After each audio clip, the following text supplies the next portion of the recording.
Story 1. Not know every moment of everyone else's life throughout the day, or feel the need to share every moment of your life with the world. And yes, we experience things fully and directly rather than worrying about capturing the perfect video. That being said, we had to work to find our adult content. Story 2. There used to be payphones everywhere. If you needed to call someone, you could stop at a payphone. When I was deeply involved in a tough project, I knew that once I finished, I would be going to Boston on vacation. After leaving the rental car lot, I would be impossible to contact for 2 weeks. Navigation was done using paper maps, and music was played on cassettes or CDs. If I needed fuel, I looked for signs. Story 3. Magazines used to be huge. I would get all sorts of them, including Rolling Stone, Maxim, Stuff, and other niche publications, and read every single word in them. Story 4. We used to go outside and play, and our parents did not necessarily know our whereabouts at all times. Story 5. Remember the time you used your landline to call a friend's landline, unsure if they were home or if their parents would pick up. You left a message and maybe they would hear it and call back. As for activities, there were books, video games, board games, and the outside world. Story 6. For example, when I was a child, I used to take an overnight Amtrak alone to visit family several times a year. I would hang out in a smoking lounge with a large group of other travelers from diverse backgrounds. We spent the whole night discussing the meaning of life. A couple of the men shared their experiences fighting in World War II, Korea, and Vietnam while playing poker until the sun came up. One story that really stuck with me was about the time an elderly black woman talked about her grandparents living as enslaved people in Mississippi. After the Civil War, every black person wanted to learn to read, as it had been illegal for them to learn to read or write until that point. When a teacher arrived, hundreds of black people came from everywhere, overflowing the church, and some stood outside for hours listening to the teacher. Eventually, her grandparents moved to Harlem and started a small grocery store. I miss those days. Story 7. I think the problem today is that we are not used to being bored. Therefore, we cannot handle boredom and see it as a negative sign. In the past, people were accustomed to boredom, which contributed to a better attention span. Engaging in activities such as playing board games, writing, and studying were significant pastimes. Story 8. Go outside and daydream. Use a landline and answering machines. Walkman and Discman. Visit post offices and banks. Cameras, desktop computers, and televisions. Walk around at night in unfamiliar places, searching for a club, feeling stressed, and finally finding the building by hearing the vibrating bass. Story 9. You would stop by someone's place and hang out. My door was always open, and friends would let themselves in. Story 10. I traveled a lot for business and we had prepaid calling cards. It took several minutes to get all the card numbers and pins to make a call, and good luck finding a payphone at a trade show. I'm in my 50s. Story 11. When you watch people on your phone, and those people are doing activities that don't involve phones, that is the type of behavior we engaged in. Story 12. Made plans in person or on the landline and then showed up to hang out. Texting and social media have created a generation of people who have no ability to socialize in real life. It's kind of shocking for a social species that relies on sight, smell, and touch to try to relate without these things. Story 13. I had a life unencumbered by technology. The only thing we focused on was having fun during our free time, and when I was young, I just wanted to know what time it was so I could get home before curfew. What's surprising to me is that my parents would tell us to go outside and play and come home when it got dark. They had no idea where we were or how to reach us. We usually hung out at a park, so I guess they could have just driven there to get us. Story 14. We lived our lives. Shocking, I know. There was no obligation to be constantly available and connected. Story 15. Read. Write. I used to write a lot, puzzles, games, talk on the landline. I would get lost driving around but always be on time. I would sit around and do nothing. It was great. Story 16. I enjoyed life. It was wonderful. Spontaneous events occurred more frequently. I definitely felt a deeper connection to others. Story 17.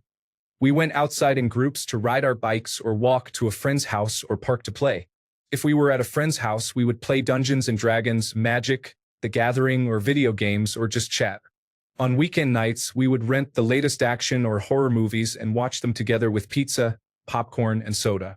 In the morning, the living room would look like a group of people had fallen asleep wherever they happened to be. Good times. Story 18. Payphones were used to make calls, paper maps helped find places, and portable music players were used to listen to music. Essentially, they spent time outdoors. Story 19. Life was more private, with plenty of outside activities. There were fewer friends, but they were truer. There was less constant bad news, and it was refreshing not knowing what others were doing or cooking. No influencers. People read magazines, books, and newspapers, and they bought records, tapes, and CDs. They went to the movies more often and knew how to write in cursive. Driving around with a map was not fun, but playing and hanging out outside was enjoyable. There was more time for oneself and to engage with family. People talked to each other at dinner instead of staring at bright screens in silence. Life was less boring because there was more time to do things with friends and family. Story 20. Printed maps, used a landline, and accepted that we didn't know where people were and couldn't reach them at all times.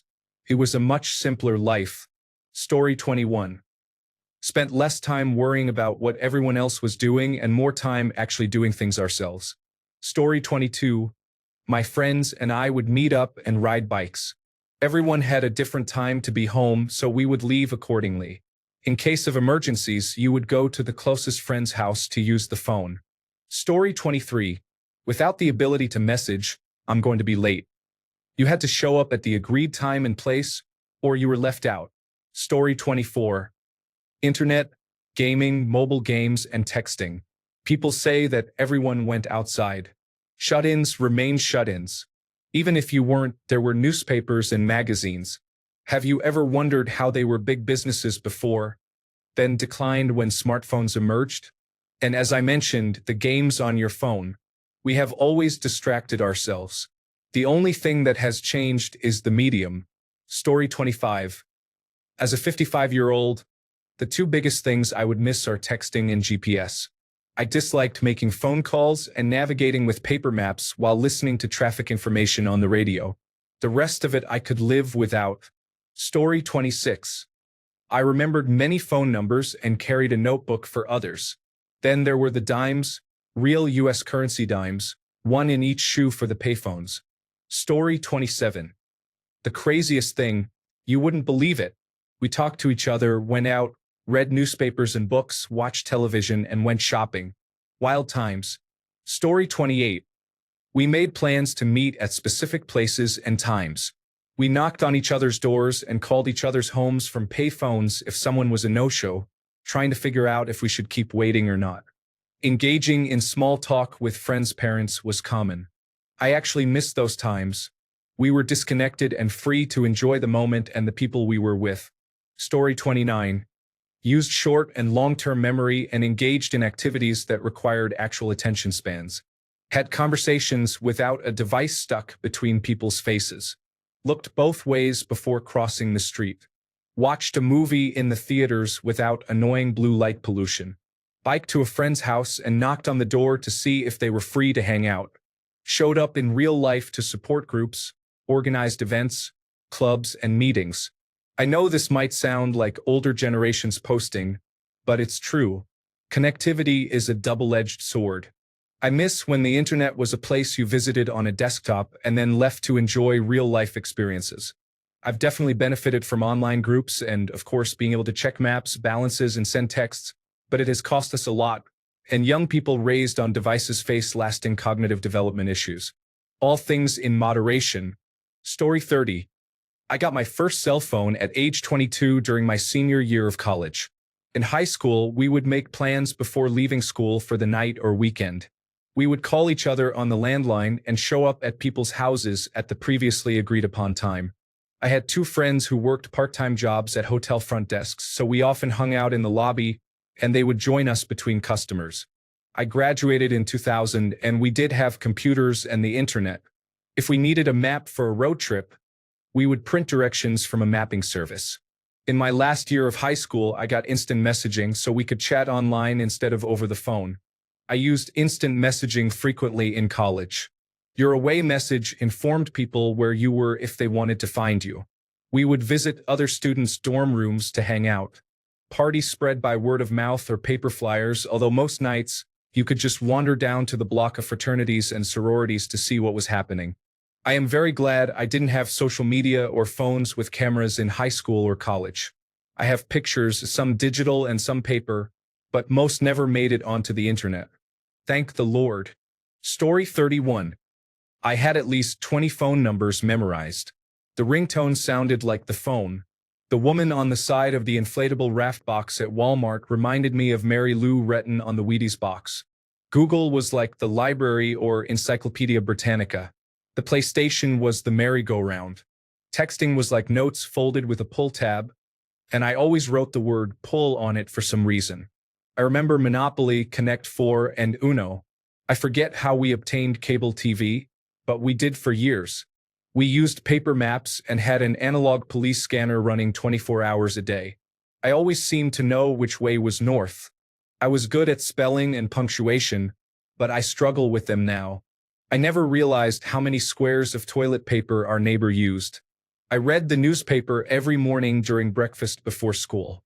We didn't get the Sunday paper, so I often took it from a random neighbor's driveway. There's more I can't recall. All this information is available on my phone now. It's crazy. Story 32. I went to the library, used landline and payphones, sent postcards, and took messages on pink slips. This was a common practice in the previous century. Story 33. People have always engaged in similar activities. Hanging out with each other, conversing, working, eating, partying, going to movies, watching television, listening to music, and reading. We had landline phones if we needed to call someone. Landlines were ubiquitous. They were literally on street corners. Every house and building had numerous phones. Cell phones date back to the 1980s. Story 34. Played outside. I still do, and so do my kids. Needed to find your friends? Pick up the phone and call them. You already had the number memorized. No answer? Get on your bike and go find them. Went to the mall and needed to contact one of your friends or a parent for a ride. Call the collect service. Please state your name. Beep. Pick me up. Story 35. I used to write letters using a fountain pen. It would take about 7 days for the letter to reach its destination. If the addressee intended to reply, it would take another 7 days from when their mail was posted in a Dropbox. Most of my family did not constantly know where I was or whether I was sick or alive. They didn't even know when some good Samaritans carried me to the hospital and saved my life. However, there was a sense of liberation in living a healthy and trouble-free life. I enjoyed that freedom, and it feels nostalgic now. Story 36. The first commercially available cell phone went on sale in 1983. Cell phones were not very common until the late 1990s. Before 1983, people did many things. Story 37. I lived life without the constant interference of a screen. I talked and interacted with other people. I also felt safer driving without other distracted drivers approaching at 40 miles per hour without their eyes on the road. Yes, getting lost or breaking down was a problem, but people were more willing to help each other. I honestly think smartphones do more harm than good. Perhaps basic cell phones are acceptable. Story 38. We made plans by speaking to each other face to face at school and agreed to meet at a specific time and place.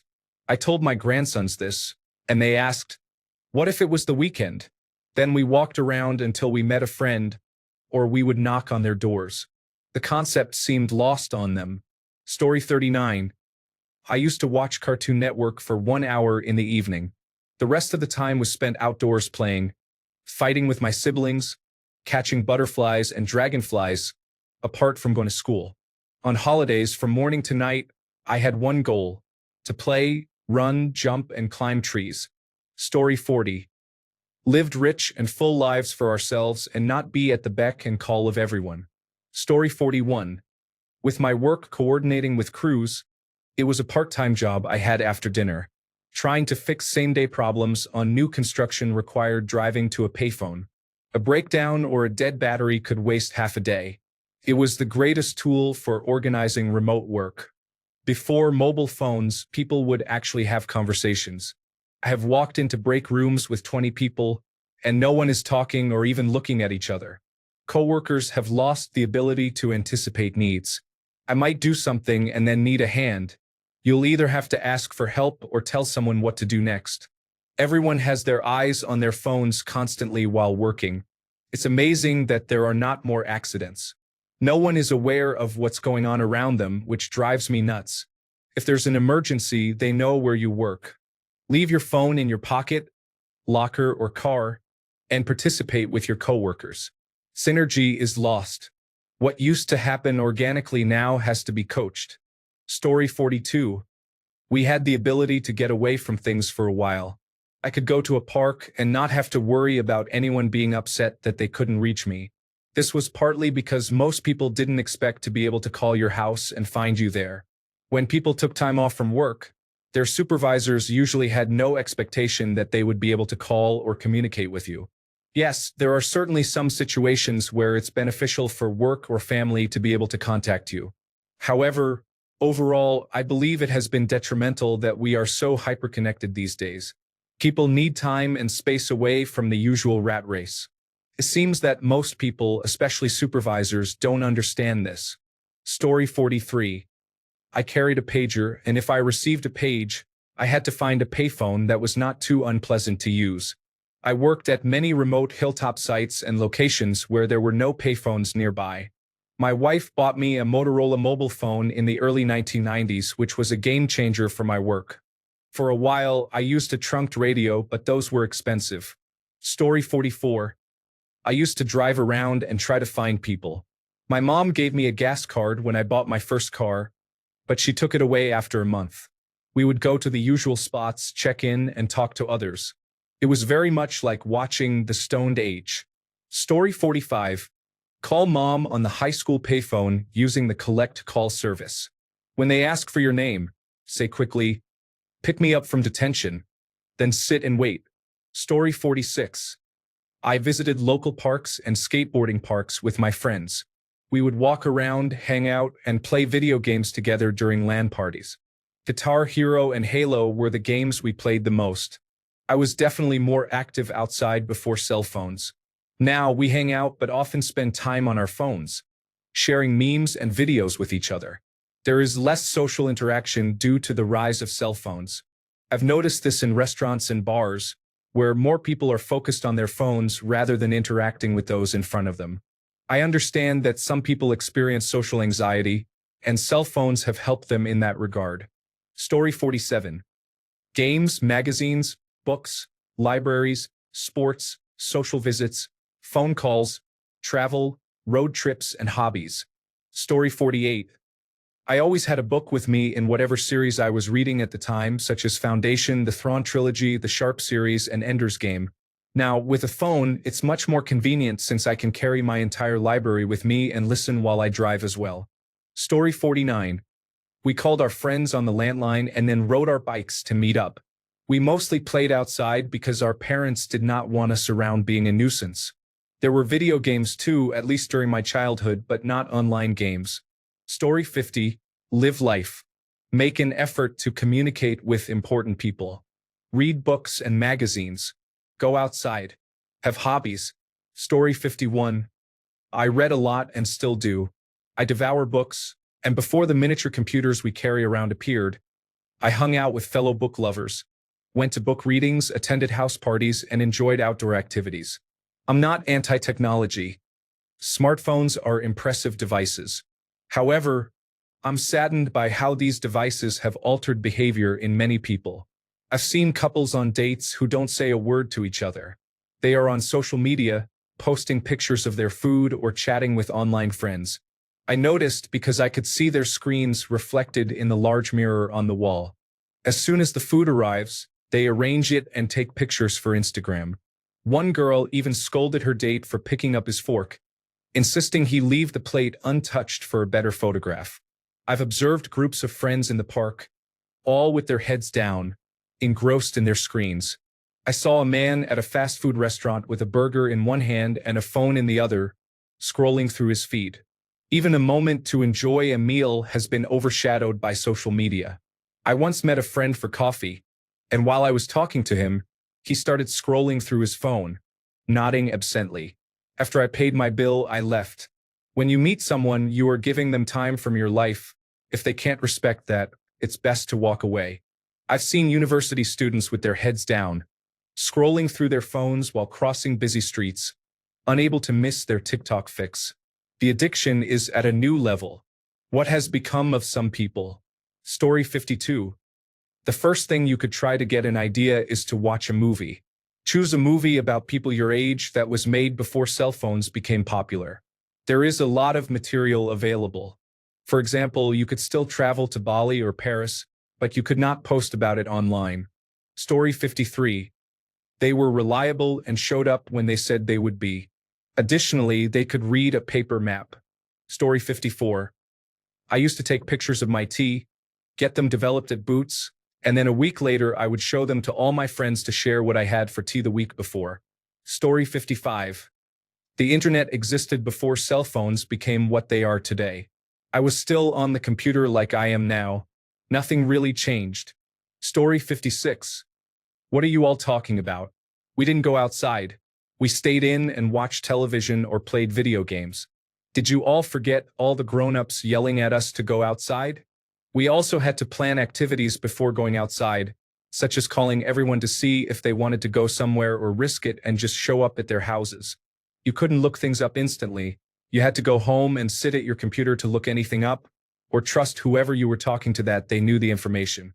There were even hotlines you could call and ask questions, and they would answer for a fee, of course. You had to know where things were or print out directions from a mapping service. Some even had to buy a paper map, which was probably already outdated. This map only had streets. It didn't include store locations.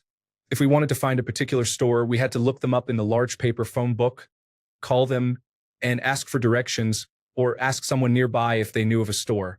We had to carry a bulky film camera with only 24 shots, and it would cost $10 to develop and view the pictures. Generally, we were very selective about the pictures we took and took our time using up the roll. Many times, by the time we got the film developed, we had forgotten what pictures we took, so picking them up was exciting to see what had developed, especially since we couldn't preview the pictures when taking them. Videos were rare. Only a few people had large, bulky video cameras that recorded on VHS. When we saw someone with one, we assumed they were wealthy. Those cameras only came out during special occasions like weddings or graduations. We would never talk to anyone outside our area code because if we called someone outside our area code, it was considered long distance, and we would be charged over $1 a minute for that phone call. If we were expecting or waiting for a call, we had to stay at home because even if we left for 5 minutes, that would be when the call came and we would miss it. If we didn't have an answering machine, we wouldn't even know we missed it. We would get in trouble when we were on the internet because the computer would use the phone line to connect, and no one else in the house could make or receive phone calls. Generally, there was one phone per household. You had to be more in contact with people to know what was happening in the community because there were no posts or anything. You had to read the newspaper, go to the community center, or talk to people to learn about events. Or you could be lucky and catch a commercial on television making the announcement, such as when a band was coming into town to play a concert. You would find out about new music on the radio or by going to a music store and getting a recommendation from the cashier. You could also listen to demos with headphones at the store. Story 57. As a child, I went to school, played outside with friends until the streetlights came on, visited the swimming pool, played with Lego, cycled a lot, and watched TV on Saturday afternoons. As a teenager, I attended school, watched TV, did my newspaper route, hung out in the city center with friends, went to bars, clubs, and discos, played records, and listened to tapes. I also went to the beach at night and rode my moped. In my early 20s, I worked 5 days a week, spent time with friends, went to the movies, watched TV, and dined at restaurants and clubs. Story 58. Watch television, go outside, return inside, and then go back outside. Visit the park, walk around town with friends, go to the mall, come home for dinner, visit the cemetery at night, walk around town, and then return home. Story 59. We rode our bikes to our friend's house, unsure if they were home.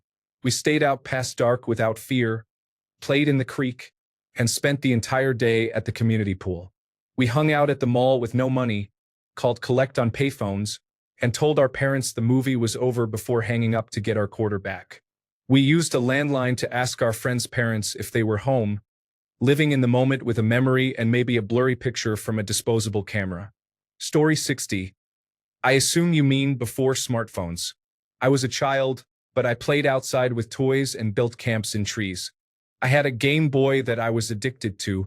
When I was a bit older, my friends and I would ride around on our bikes, go to the cinema, explore town, visit the arcade, or go swimming at the local pool. One of my friends had an Xbox, and we would play games on that. I had many board games too that we bought from a toy store. We used to wander around the toy store as kids so that we could play on the game consoles they had on display. I was born in 1996, just old enough to miss having a smartphone or tablet as a child. My first phone was a Samsung flip phone, and I was so excited because it had Bluetooth.